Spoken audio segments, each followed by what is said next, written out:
October 1962. 413 terrifying days. The world stood on the very edge of nuclear destruction. One mistake, one misread signal, one order given too late.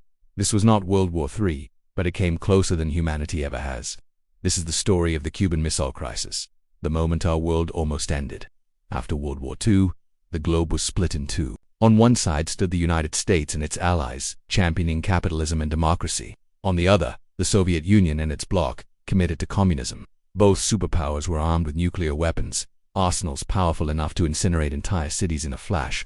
By the early 1960s, a chilling reality had set in. Fear, not diplomacy, ruled global politics.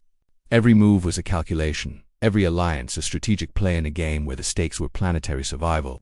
This tense standoff was known as the Cold War, and it was about to get dangerously hot. The new front line wasn't in Europe or Asia. It was a small island just 90 miles from the American coastline, Cuba. In 1959, a revolutionary named Fidel Castro seized power, overthrowing a US-backed dictator.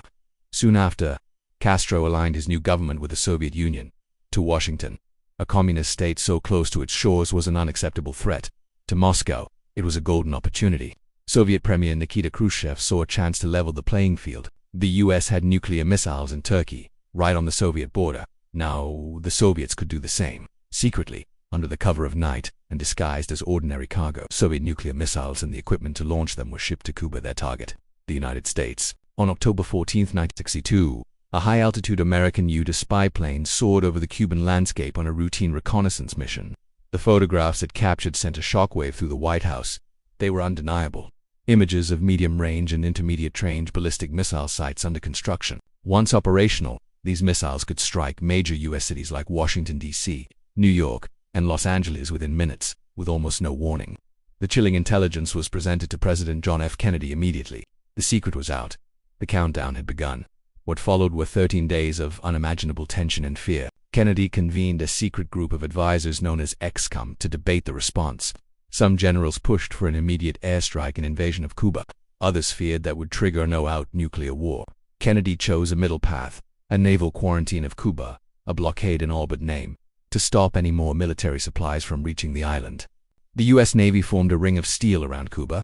American and Soviet warships faced each other across the open ocean, fingers on the trigger. Nuclear-armed bombers were on constant alert, and beneath the waves, Soviet submarines carrying nuclear torpedoes were shadowed by U.S. destroyers. Unbeknownst to the public who were practicing duck-and-cover drills in schools, humanity was a single shot away from extinction.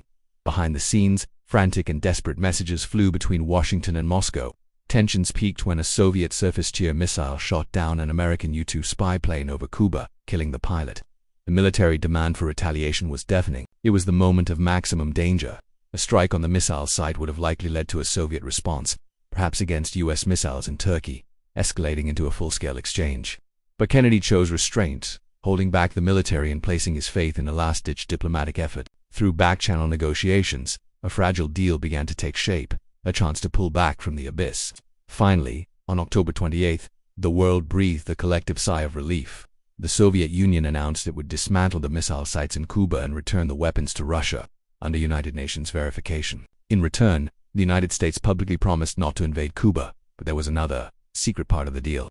The U.S. also agreed to quietly remove its Jupiter missiles from Turkey at a later date. The crisis was over. The warships turned back. The world had survived. The Cuban Missile Crisis was a turning point in history. It was a terrifying real-world demonstration that nuclear war had no winners, only degrees of annihilation. From that moment on, both superpowers understood that direct confrontation was unthinkable. A hotline was established between the White House and the Kremlin to ensure direct communication in future crises. The Cold War would continue for decades, but it would never again be allowed to get so hot. If you want more true stories from the most dangerous moments in history, subscribe to our channel, because sometimes the most important wars are the ones that were never fought, but nearly destroyed the world anyway.